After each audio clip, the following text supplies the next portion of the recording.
چاہو گر ہو برکت کاروبار میں تو سیکھو جو بتایا شریعت نے ہم کو، احکام تجارت، احکام تجارت۔ الحمدللہ رب العالمین والصلاة والسلام علی خاتم النبیین، اما بعد فاعوذ باللہ من الشیطان الرجیم، بسم اللہ الرحمن الرحیم۔ الصلاة والسلام علیکہ یا رسول اللہ وعلی آلکہ واصحابکہ یا حبیب اللہ، الصلاة والسلام علیکہ یا نبی اللہ وعلی آلکہ واصحابکہ یا نور اللہ۔ مدنی چینل کے ناظرین، اس وقت آپ اسکرین پر ملاحظہ کر رہے ہیں پروگرام احکام تجارت۔ الحمدللہ عز و جل مفتی علی اصغر صاحب اس سلسلے میں ہمارے ساتھ جلوہ فرما ہوتے ہیں۔ رب العالمین جل وعلا کے آخری نبی صلی اللہ تعالیٰ علیہ وآلہ وسلم نے ارشاد فرمایا کہ اللہ پاک کی خاطر آپس میں محبت رکھنے والے جب آپس میں ملیں اور ہاتھ ملائیں اور نبی صلی اللہ علیہ وآلہ وسلم پر درود پاک بھیجیں تو ان کے جدا ہونے سے پہلے دونوں کے اگلے پچھلے گناہ بخش دیے جاتے ہیں۔ صلو علی الحبیب صلی اللہ تعالی علی محمد صلی اللہ تعالی علیہ وآلہ واصحابہ وبارک وسلم۔ آئیے بلا تاخیر بڑھتے ہیں آپ کے سوالات کی جانب، دیکھتے ہیں مدنی چینل کے ناظرین نے ہم سے کیا سوالات پوچھے ہیں۔ میرا مفتی صاحب سے سوال ہے حضور کہ میں کپڑے سیتا ہوں، درزی کا کام کرتا ہوں، جو ٹکڑے بچ جاتے ہیں کیا ان کو گھر استعمال کرنا چاہیے یا نہیں چاہیے؟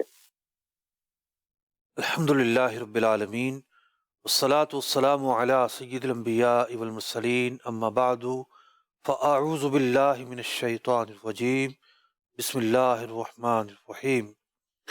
دیکھیے، جو چیز آپ کی ملکیت میں نہیں ہے، کوئی اور اس کا مالک ہے، تو ان چیزوں کے حوالے سے احتیاط کا اعلیٰ سے اعلیٰ جو درجہ ہے وہ اپنایا جانا ضروری ہے، تاکہ کسی غیر کا مال ہم ناحق استعمال کرنے والے شمار نہ ہو جائیں۔ ٹھیک۔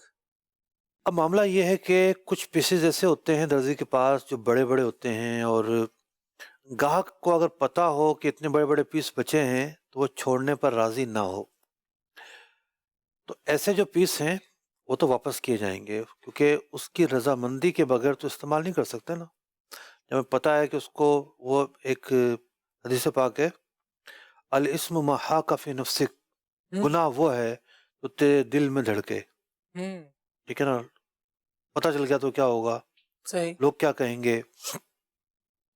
تو جب آپ کو خود یہ چیز محسوس ہو رہی ہے کہ مالک کو پتہ نہ چل جائے، بہت سارے لوگ بڑے مالک کے پوچھنے میں بھی جھوٹ بول دیتے ہیں کہ انہیں کچھ بچا ہی نہیں، یا ویسے ان کو محسوس ہو رہا ہوتا ہے پوچھ لیا تو کیا ہوگا۔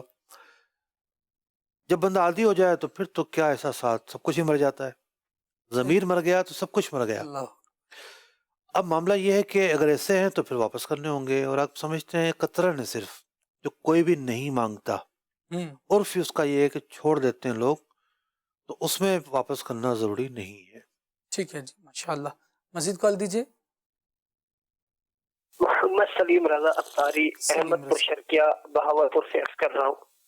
میرا مفتی صاحب کی بارگاہ میں یہ سوال ہے کہ آج کاروبار کے نام پر کچھ اس طریقے سے دھوکہ دیا جاتا ہے کہ اگر کوئی مشینری ہو یا فرنیچر ہو یا دیگر ایسی چیزیں ہوں جو پرانی دے کر ان پر رنگ روغن کر دیا جاتا ہے، یا اوپر سے کوئی ڈیکوریشن کر دی جاتی ہے کہ اصل حالت اندر چھپ جاتی ہے، جو ظاہری ڈیکوریشن کلر کے حوالے سے، فرنیچر کے حوالے سے ہوتا ہے، تو اس کو بالکل نئی چیز کہہ کر بیچا جاتا ہے اور قیمت بھی نئی کی لی جاتی ہے۔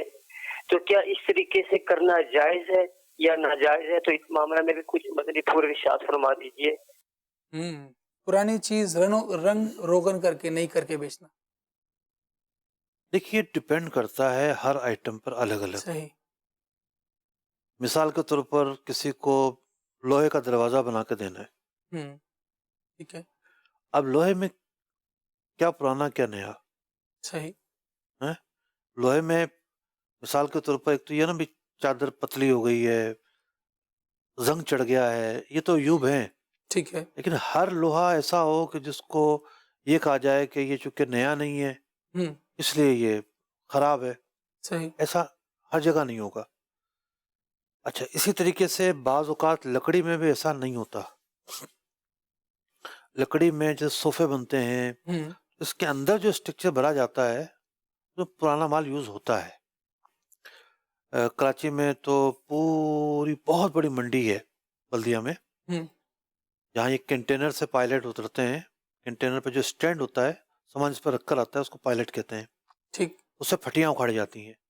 اب کہنے کو تو ایک دفعہ یوز ہو گئی ہیں، صحیح، لیکن اس کو دیکھیں گے تو بالکل دودھیا سفید نظر آئیں گی، ہوں، صرف وہ ایک دفعہ یوز ہوئی ہیں، سامان رکھ کر آیا، پھر وہ کنٹینر خالی ہوتا ہے تو اس کو لوگ بھیج دیتے ہیں۔ ٹھیک ہے، اب وہ سارے صوفے والے خرید کے اس کو اندر جو مال ہے وہ اسی کا بھر رہے ہوتے ہیں، سستی بھی ملتی ہے اور اسی کا بھر رہے ہوتے ہیں۔ اب صحیح، گاہک کو پائیداری مقصود ہوتی ہے یہاں پر، ہوں، جو اسٹرکچر بنے گا وہ ڈھانچہ نہ ہو، چڑ چڑ نہ کرے، صحیح، پائیدار ہو، تو ایز پر آئٹم ہر چیز کا حساب الگ الگ ہوگا۔ صحیح، بعض اوقات لوگ ایسے ہوتے ہیں کہ وہ کہتے ہیں بھائی پرانی چیز کوئی بھی نہیں ہونی چاہیے، معاہدہ ہی اس بنیاد پر ہوتا ہے۔ ہوں، جیسے پلنگ کسی نے بنوایا ہے، ٹھیک ہے، پلنگ میں آپ کہاں ڈالے گا پرانی چیز، کوئی جگہ صحیح، ہی نہیں ہے ڈالنے کی، تو سب چیزیں جو ہے نا نئی بنائی جاتی ہیں، ڈیزائن کے مطابق بنائی جاتی ہیں۔ تو بعض چیزوں میں پرانا ہونا عیب شمار ہوتا ہے، بعض میں نہیں بھی ہوتا، ٹھیک ہے، تفصیل ہے اس کے اندر، صحیح، یعنی جزوی طور پر نہیں ہوتا، ویسے تو ہوتا ہے کہ اب جزوی طور پر کوئی اندر پرانی چیزیں بھر دی ہیں۔ اب تکیہ ہے جیسے، صحیح، ٹھیک ہے، اب تکیے میں تو بڑی ڈفرینٹ چیزیں ہوتی ہیں۔ اب وہ زمانہ گیا کہ تکیے میں روئی ملے گی آپ کو، ٹھیک ہے، نہیں نہیں پتہ نہیں کیا کیا چیزیں آ گئی ہیں تکیے کے اندر ہوتی ہیں، اور اس میں بھی پتہ نہیں کیا کچھ جدید چیزیں بھی آ گئی ہیں۔ اب تو ہوں، تکیوں کی بھی کوڈنگ ہوتی ہے کہ اس کے اندر بیکٹیریاز نہ جائیں، خاص طور ہوں، پہ جو الرجی کے مریض ہوتے ہیں وہ پوری کوٹنگ صحیح، کرواتے ہیں اس کے اوپر کہ الرجی جو ہے نا وہ نہ ہو۔ تو یوں تفصیل ہے پوری چیزوں کی۔ صحیح، مارکیٹ میں جو چیز قیمت میں کمی لاتی ہے وہ عیب شمار ہوتی ہے، اور عیب اگر ہے تو پھر بتانا پڑے گا۔ ٹھیک ہے، دیکھنا پڑے گا کہ قیمت میں کمی یہ چیز لا رہی ہے یا نہیں لا رہی، اور اگر عیب ہے تو پھر ظاہر ہے جو عیب زدہ چیز ہے اس کی قیمت کم بھی ہو جائے گی۔ اب الیکٹرانک جو چیزیں ہیں ان کا معاملہ الگ ہے، جی، مطلب ایک دفعہ بھی یوز ہوئی تو پرانی شمار ہوتی ہے۔ ہوں، موبائل ڈبے سے نکل گیا اب وہ ٹھیک ہے، نیا شمار نہیں ہوتا۔ تو یوں صحیح ہے، مختلف چیزوں کا عرف بھی الگ ہے۔ ٹھیک ہے، تو عرف کے اعتبار سے بھی اس پر معاملہ ہوگا۔ ہم ری سیلر کا کام کرتے ہیں کہ کوئی ایک بندہ اپنی پروڈکٹ سیل کر رہا ہوتا ہے 1200 میں، یہاں جو مثال دی ہوئی ہے، اور پھر ہم سے کہا جاتا ہے کہ آپ یہ 1500 میں آگے سیل کر سکتے ہیں، تو اسی کے بہاف پر ہم بغیر اپنی اس چیز پر قبضہ کیے اس چیز کو آگے بیچ سکتے ہیں آن لائن کام کے حوالے ہاں مجھے یہ لگتا ہے کہ یہ آن لائن کا ایشو ہے، تو قبضہ کیے بغیر کی شرائط تو انہوں نے کر دی ہے، لیکن یہ مالک بھی بنیں گے نہیں۔ ہوں، دیکھیں ان کا موڈ آف ٹریڈنگ کیا ہے، صحیح، یہ ایک کمیشن ایجنٹ کے طور پر کام کر رہے ہیں، ہوں، تو اس چیز کا خود قبضہ کرنا یا مالک بننا ضروری نہیں ہے، چیز تو مالک کی ہوگی، صحیح، یہ اس کی پروموشن کر رہے ہیں، گاہک لے کر آ رہے ہیں، کمیشن ایجنٹ ہے۔ ہوں، تو جو مالک کے حوالے سے شرائط ہوتی ہیں وہ پوری کرنے کے لیے ضروری نہیں ہے، اور اگر یہ خود مالک ہیں تو پھر کی ملکیت میں بھی ہو، قبضہ بھی کیا ہو، یہ سب چیزیں ضروری ہیں۔ ٹھیک ہے، کمیشن پہ اگر کام کریں گے تو دو طریقے ہو سکتے ہیں، یا تو پر آئٹم کوئی فگر ہو کہ بھئی اتنے پیسے ملیں گے آپ کو، صحیح، اور دوسرا طریقہ یہ ہے کہ جو سیل ہے مثال کے طور پر 2500 کی سیل ہوتی ہے تو ان کا پہلے سے ایک فارمولہ ہے جی 2% آپ کو ملیں گے، ٹھیک ہے، دونوں چیزیں ٹھیک ہے۔ ٹھیک۔ ایک اور سوال مطلب یہاں ہے کہ بینک سے لون لے کر کیا گاڑی خریدی جا سکتی ہے؟ آئی تھنک بہت پرانا یہ سوال ہے، لیکن پوچھنے والے پوچھ رہے ہیں۔ دیکھیے جو کنورشل بینکنگ ہے، ہوں، سودی جو بینکنگ ہے، صحیح، وہ تو پیسے ہی دیتی ہے، اور پیسوں کے بدلے جو ہے وہ گاڑی خریدی جاتی ہے، اور پھر جب وہ ادارہ پیسے واپس لیتا ہے تو اس کی لسٹ میں شامل ہوتا ہے اتنے اصل پیمنٹ کیا ہے، اتنے انشورنس کیا ہے، اتنے انٹرسٹ کے مد میں موصول ہوئے، ہوں، سود کی مد میں موصول ہوئے، تو وہ تو پورا ایک سودی موڈ ہے، صحیح، اس کے ناجائز اور حرام ہونے میں کوئی شبہ اور اختلاف نہیں ہے، ٹھیک، دونوں چیز نہیں ہے۔ دوسرا جو طریقہ کار ہے وہ اسلامی بینکوں کا ہے۔ ہوں، اسلامی جو بینک ہیں یہ عام طور پر کرائے پر دیتے ہیں، گاڑی ملکیت میں نہیں دیتے، صحیح، کہتے ہیں جی ہم گاڑی ہماری رہے گی، ہم انشورنس کرائیں کچھ بھی کرائیں، ہم آپ کو کرائے پر دیں گے، لیزنگ پر دیں گے، ٹھیک ہے، اور ایک ڈاؤن پیمنٹ وہ ایڈوانس قیمت میں جمع کر لیتے ہیں زر ضمانت کے طور پر، ٹھیک ہے، اور کسٹمر جو ہے ہر مہینے کرایہ دیتا رہتا ہے. تو جو سودی اسکیم ہے یہ اس سے بالکل الگ ہے، مختلف چیز ہے، ٹھیک، مختلف ہے. کرایہ داری کا معاہدہ ایک جائز معاہدہ ہوتا ہے، صحیح، اس کو ناجائز، خود معاہدہ ناجائز نہیں ہے کرایہ داری کا. کرایہ داری ایک وہ چیز ہے جس کا طریقہ اسلام نے سکھایا ہے. پھر آخر میں جب اتنے پیسے رہ جاتے ہیں جو انہوں نے ڈاؤن پیمنٹ رکھی ہوتی ہے تو یہ آفر کرتے ہیں کہ جی یہ اب خریدنا چاہتے ہیں تو خرید لیں، ٹھیک ہے، تو وہ اس کے بدلے خرید لیتا ہے.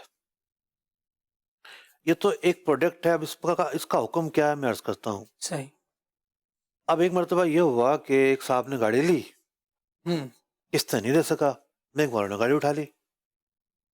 صحیح، اب اس نے شور ڈالنا شروع کر دیا، اتنی قسطیں میں نے بھر دی ہیں، اتنا کچھ کر دیا ہے، گاڑی کیوں اٹھا لی؟ ہوں، بھائی آپ کو معاہدے پر تو غور کرنا تھا، ایک کرائے پر تھی گاڑی تو آپ کی، آپ نے تو سمجھا ہی نہیں یہ گاڑی کس حیثیت سے آپ نے لی ہے. اب ہوتا یہ ہے کہ اسلامی بینکوں کے بھی جو معاہدے ہیں، ہم بہت سارے معاہدوں کو درست نہیں سمجھتے، لیکن جو لوگ ہیں کیا وہ سمجھ رہے ہیں جو پروڈکٹ ہے؟ یہ بہت ضروری چیز ہے کہ جب کرایہ داری کا معاہدہ ہے تو ختم بھی ہو سکتا ہے. بھائی کرایہ داری کے معاہدے کے ختم ہونے کے آثار بھی ہیں جو کتابوں میں لکھے ہوئے ہیں. تو یہ جو پروڈکٹ ہے کار والی، اس کے اندر جو ایک موٹی سی چیز ہے جس میں ہمیں اختلاف ہے وہ ہے مالی جرمانے کی شرط. ٹھیک، مالی جرمانے کی جو شرط ہے، تعویذ مالک کہیں، شرط جزائی کہیں، یا اس کے اور کئی نام رکھے جا سکتے ہیں. تو اس شرط کا، یہ شرط حصہ ہوتی ہے نا معاہدوں کا، یہ شرط اگر نہ پائے جائے تو پھر یہ ہے کہ ہم بھی ناجائز نہیں کہیں گے. صحیح، اس شرط سے ہمیں اختلاف ہے. بشرط ہے کہ یہ شرط نہ پائی جائے. جی. ماشاء اللہ. کالز دیجیے.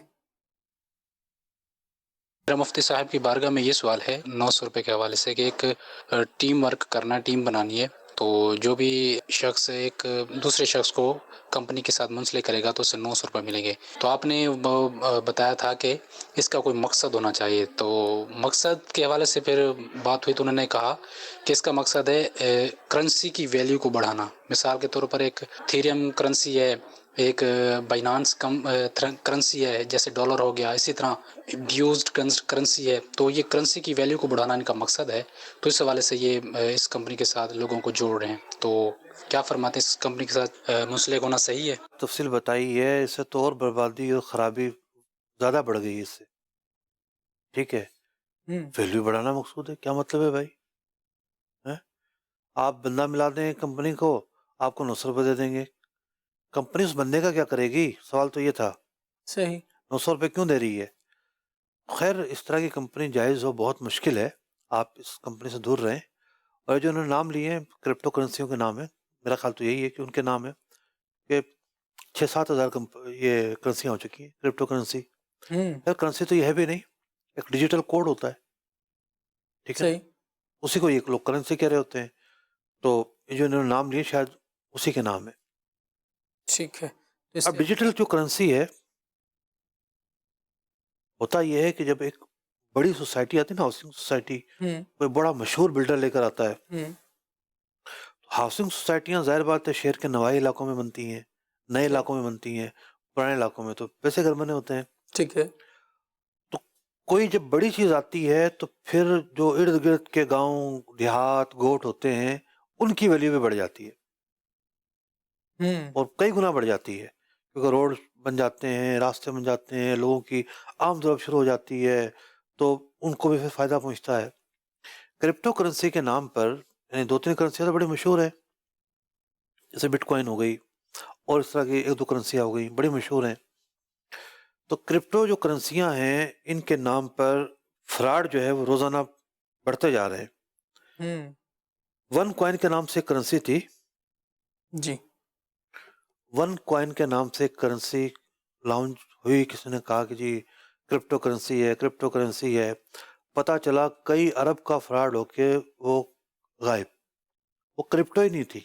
یعنی جس ٹیکنالوجی پر یہ بنی ہے وہ تو ٹیکنالوجی تھی نہیں وہاں پر. کرپٹو نے کا دعویٰ کر کے لوگوں سے پیسے لیے اور صحیح. غائب ہو گئے جناب. جی اللہ اکبر. تو اس قسم کی کاموں سے بچنے میں عافیت ہے.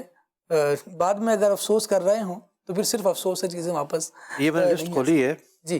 بہت ساری جو ہے نا کرپٹو کرنسیوں کے ریٹ آ رہے ہیں اس کے اندر. ہوں. ٹھیک ہے نا. تو ایتھیم جو ہے نا یہ سیکنڈ نمبر پر ہے, ایل ٹی سی ہے, بی این بی ہے, چوتھے نمبر پر ہے. تو یوں میں الحمدللہ کرتا نہیں ہوں, تو ناجائز کہتا ہوں, لیکن دیکھ رہے ہوتے ہیں ہم بھی کون سی چیز کہاں جا رہی ہے. صحیح. جی چلیں جی, کال دیجیے مزید. میں عزیر اقبال سلطانی پنجاب ضلع راجہ پور سے بات کر رہا ہوں. مفتی صاحب سے یہ پوچھنا تھا, یہ جو ہم جو پلاٹ لیتے ہیں قسطوں پہ, کیا یہ سود ہے یا نہیں ہے؟ پلاٹ اگر اس کا موجود ہے, یہ نہیں کہ جناب بلڈر نے پلاٹ لیا ہی نہیں ہے اور آپ کو ایسے بھیج دیا, فائل بھیج دی. پلاٹ اگر موجود ہے, قابل قبضہ ہے, آپ کو دکھایا گیا کہ یہ والا پلاٹ آپ کا ہے, آپ وہاں کھڑے ہو کے دیکھ سکتے ہو یہ پوزیشن ہے, تو وہ پلاٹ بیچنا جائز ہے. وہ نقد بھی بیچا جا سکتا ہے, قسطوں میں بھی بیچا جا سکتا ہے, اس میں پھر کوئی حرج نہیں ہے. ٹھیک ہے جی. صاحب یہاں بار بار ایک سوال آ رہا ہے کہ تجارت اور سود میں کتنا فرق ہے, اس کتنے کو کیسے ریٹ کریں گے آپ؟ بال برابر فرق ہے. ہوں. بال کی تھکنس کتنی ہوتی ہے؟ صحیح. تھوڑا سا فرق ہے, بہت تھوڑا سا فرق ہے.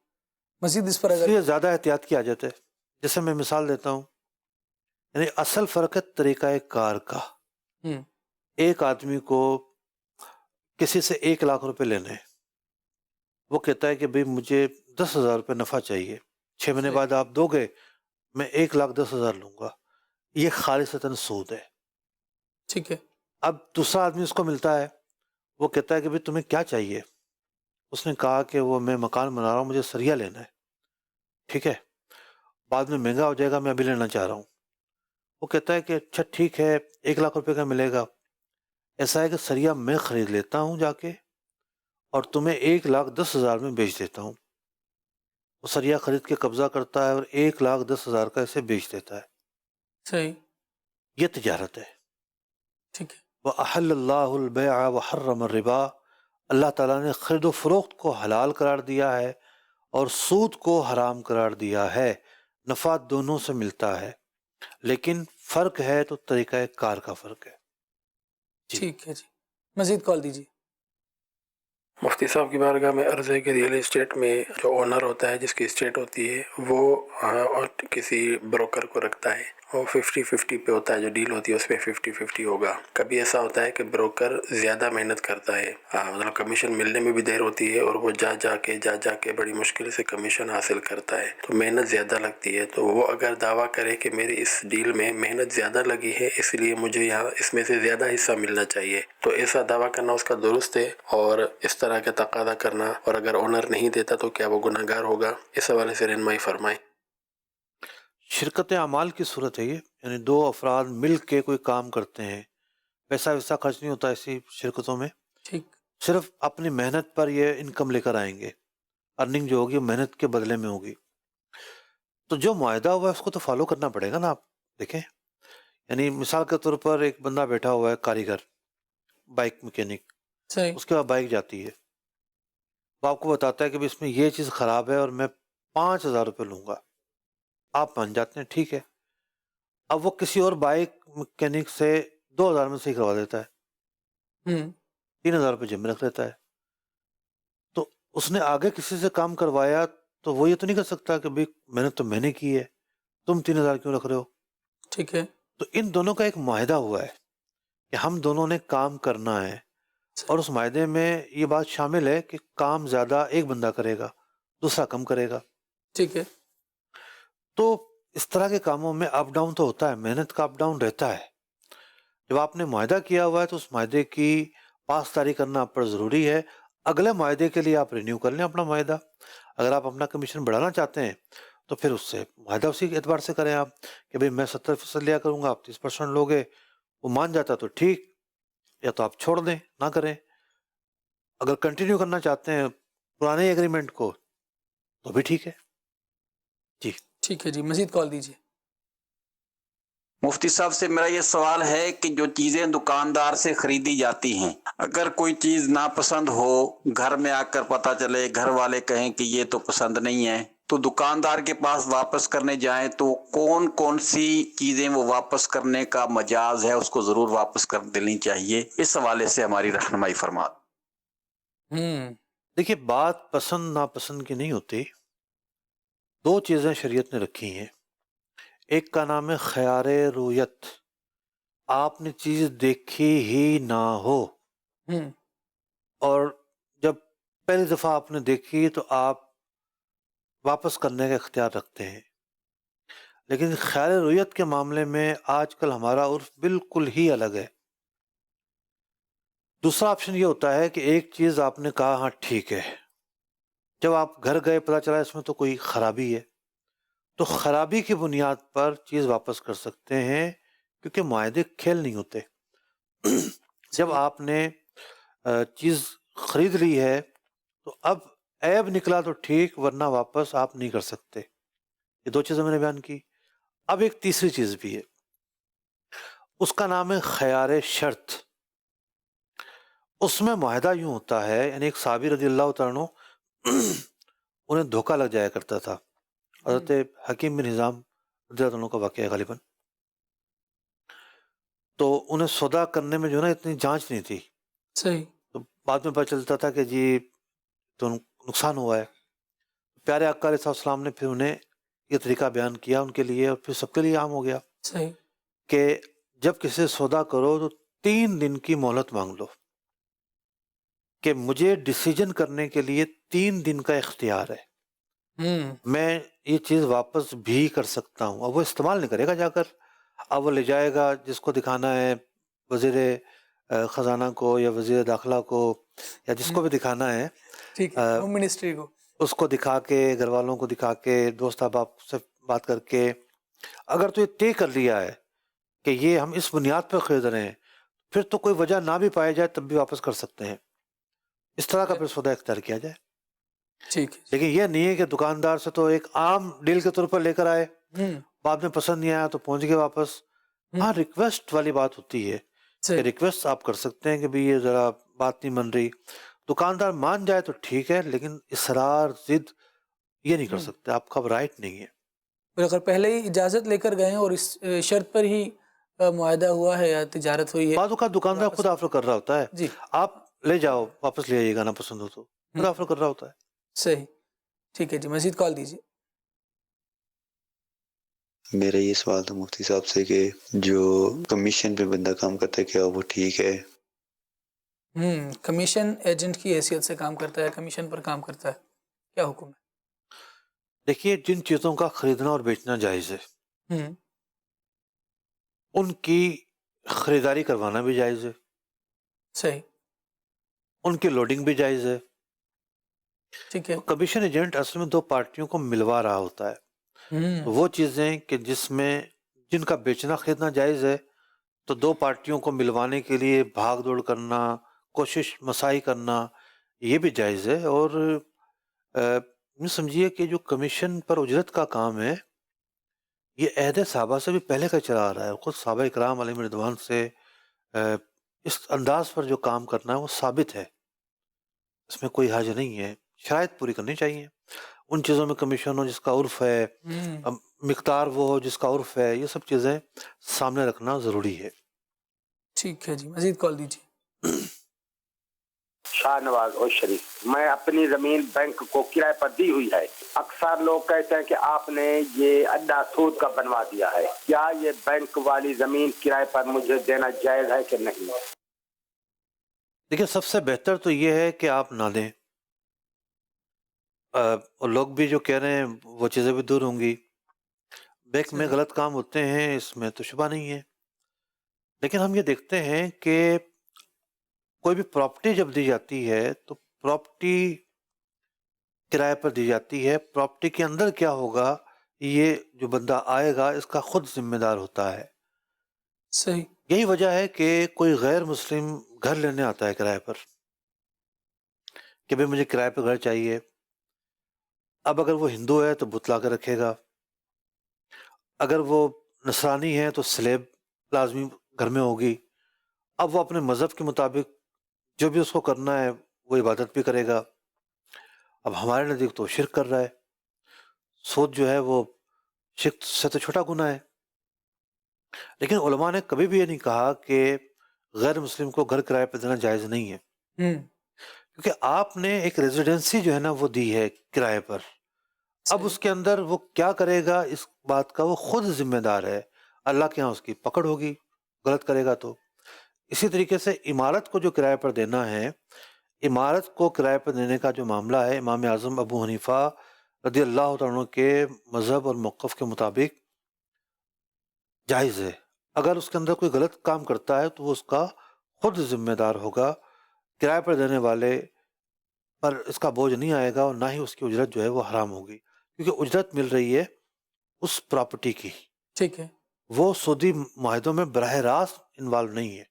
ٹھیک. اندر آنے والا جو کرے گا وہ خود ذمہ دار ہے. جی صحیح. مزید کال دیجیے. عبد العلیم کوہاٹ سے.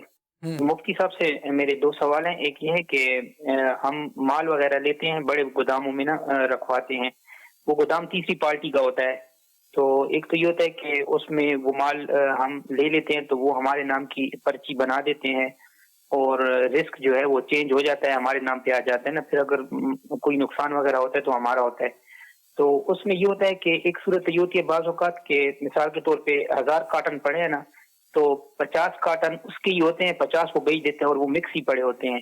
تو ایک تو یہ پوچھنا ہے کہ ان کو الگ کرنا ضروری ہے یا نہیں، اس طرح پڑے رہیں یہ بھی ٹھیک ہوگا، چل جائے گا.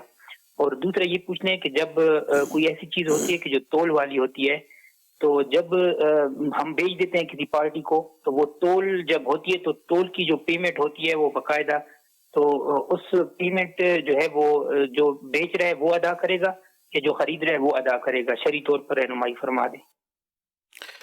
جی مفتی صاحب. کوٹی صاحب آپ کا سوال سن کے مجھے بڑا مزہ آیا. لگتا نہیں ہے کہ آپ کوارٹ سے بات کر رہے ہیں. ٹھیک ہے، یعنی مطلب یعنی اتنا اویئرنیس ہے اس سوال کے اندر کہ یہ تو خاص کراچی کا سوال ہے. اچھا. کراچی کے سائٹ ایریاز میں یہ مسئلہ ہو رہا ہوتا ہے. جیسے یان ہے تو یان کی جو گودام ہوتے ہیں بڑے بڑے، تو یان بک رہا ہوتا ہے. کسی ایک بندے کے پاس یان ہے تو وہ پتہ نہیں کتنے ہاتھوں میں بک جاتا ہے، پھر آخر میں جا کے مل میں پہنچتا ہے. اب ہم کہتے ہیں بھائی قبضے سے پہلے تو نہیں بیچ سکتے آپ، پوری مارکیٹ یہی کر رہی ہے، قبضے سے پہلے بیچ رہی ہے. ہم کہتے ہیں قبضے سے پہلے تو نہیں بیچ سکتے آپ. تو پھر بعض لوگوں کو ہم خود یہ طریقہ بتاتے ہیں جو انہوں نے بیان کیا ہے. ٹھیک. قبضہ کہتے ہیں رسک ٹرانسفر کو. قبضے کا جو نتیجہ ہے وہ رسک ٹرانسفر ہے. ٹھیک ہے. اگر ایک چیز آپ کی ہے، آگ لگ جاتی ہے، صحیح، تو کس کا نقصان ہوگا؟ جس کی چیزیں میرا ہی نقصان ہوگا اگر میری.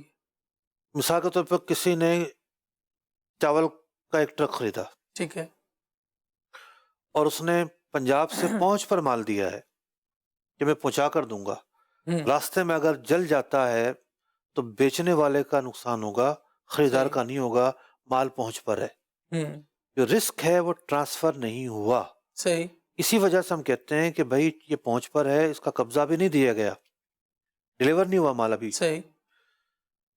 تو قبضے کی بہت ساری صورتیں عصر حاضر میں تو اس کی بہت ساری اقسام بن چکی ہیں.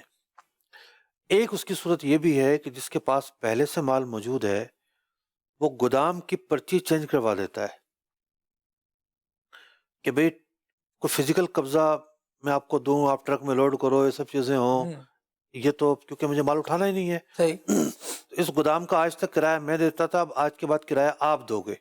صحیح. اب اس کا نتیجہ کیا ہوا کہ مال اگر جل گیا تو کس کا جلے گا؟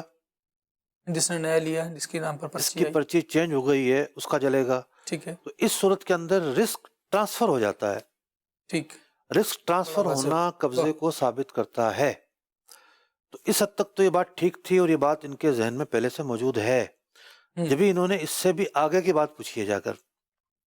اب یہی پوچھتے ہیں کہ بھئی وہ پرچی تو چینج ہو گئی ہے لیکن مال تو الگ نہیں ہے. مال الگ ہونا چاہیے. مثال کے طور پر اللہ نہ کرے آدھے گودام میں آگ لگتی ہے، آدھا بچ جاتا ہے.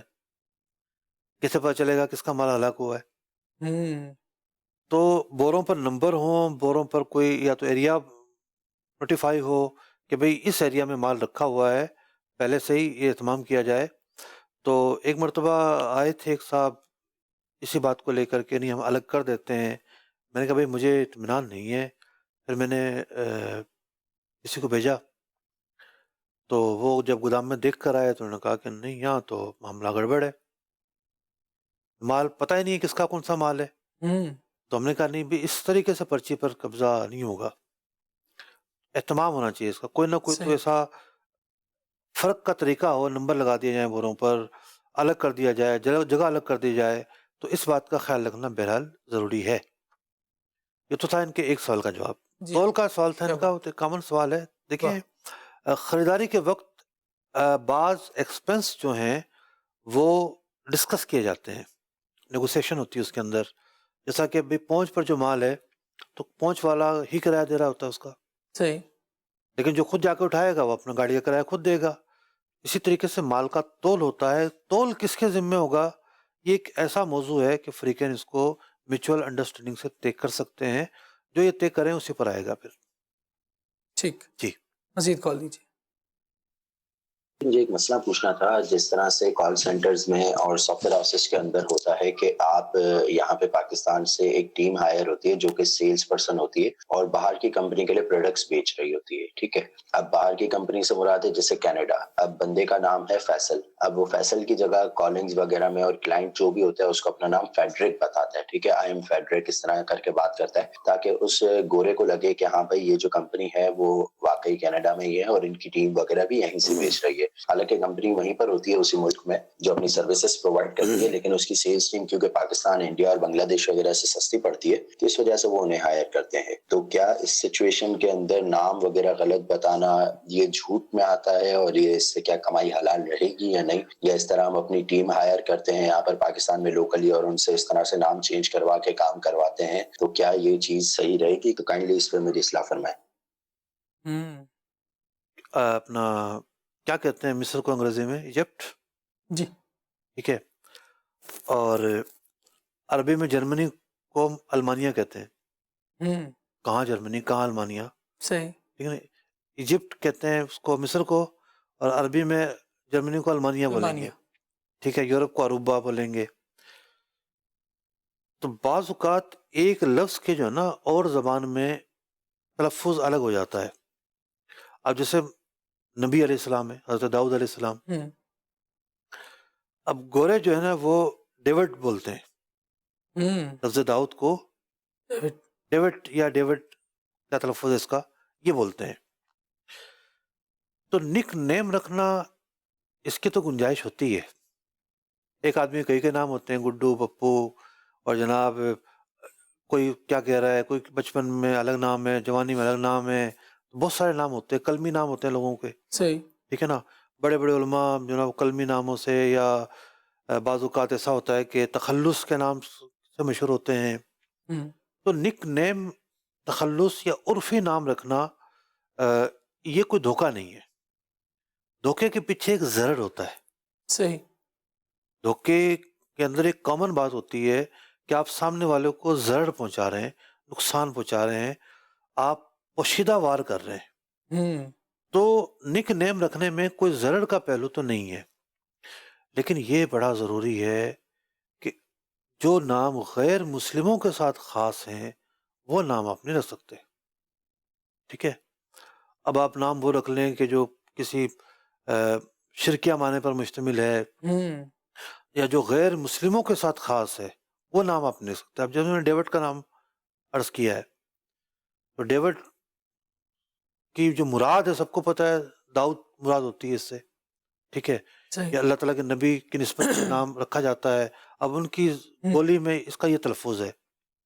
اس طرح کے جو نام ہیں یا ایسے نام جو خاص نہ ہو غیر مسلموں کے ساتھ، تو وہ تو رکھے جا سکتے ہیں نک نیم کے طور پر، ورنہ ایک مسلمان کے لیے کیسے جائز ہو سکتا ہے کہ وہ ایک شرکیہ، اب میں نام نہیں لینا چاہ رہا، بہت سارے ایشوز ہوتے ہیں ملکوں کے کہ شرکیہ معنی ہوتے ہیں، اس میں بتوں سے منسوب نام ہوتے ہیں اور کئی اعتبار سے منسوب نام ہوتے ہیں، تو یہ نہیں ہونا چاہیے، نمبر ایک۔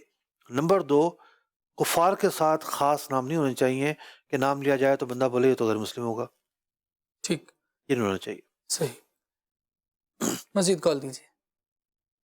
مفتی صاحب سے میرا سوال یہ ہے، میں شاپر کا کام کرتا ہوں، دکانداروں کو اگر پرنٹ کر کے شاپر دوں تو پریس والے کہتے ہیں آپ ہمیں دکاندار کا پتہ، ایڈریس وغیرہ گاہک آپ میں دے دیں، ہم فی دکاندار کا جتنے آپ گاہک دیں گے اتنے 1000 روپیہ فی ایک دکان کا آپ کو دیں گے، ایسا کرنا کیسا؟ شرعی رہنمائی فرما دیجئے۔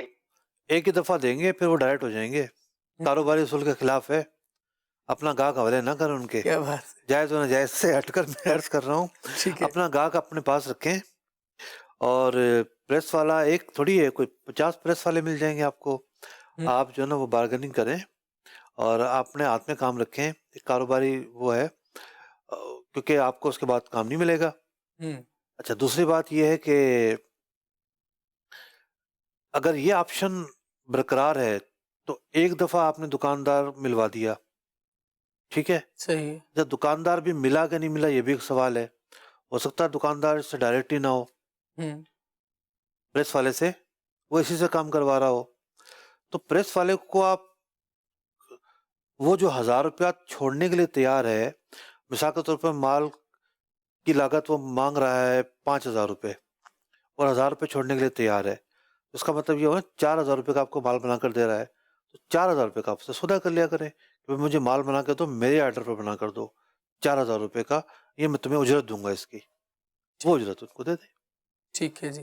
مدنی چینل کے ناظرین، سلسلہ آپ نے ملاحظہ فرمایا، اور رزق کے حوالے سے، کمائی کے حوالے سے شرعی احکام الحمدللہ ملاحظہ کر رہے ہیں، رزق حلال و حرام۔ آج بڑے اچھے سوالات آئے ہیں، ماشاءاللہ، یعنی ڈفرینٹ جو زاویوں سے سوالات آئے ہیں، بڑے اچھا لگا۔ ماشاءاللہ، مفتی صاحب کی طرف سے اپریسیشن بھی مرحبا سائلین کی۔ اللہ کریم ہم سب کو علم دین کا ذوق اور شوق نصیب فرمائے، سیکھ کر سمجھ کر احکامات پر عمل کرتے ہوئے زندگی بسر کرنے کی سعادت عطا فرمائے، آمین بجاہ النبی الامین صلی اللہ تعالی علیہ وسلم۔ صلو علی الحبیب صلی اللہ تعالی علی محمد صلی اللہ علیہ وسلم۔ چاہو گر ہو برکت کاروبار میں تو سیکھو جو بتایا شریعت نے ہم کو، احکام تجارت، احکام تجارت۔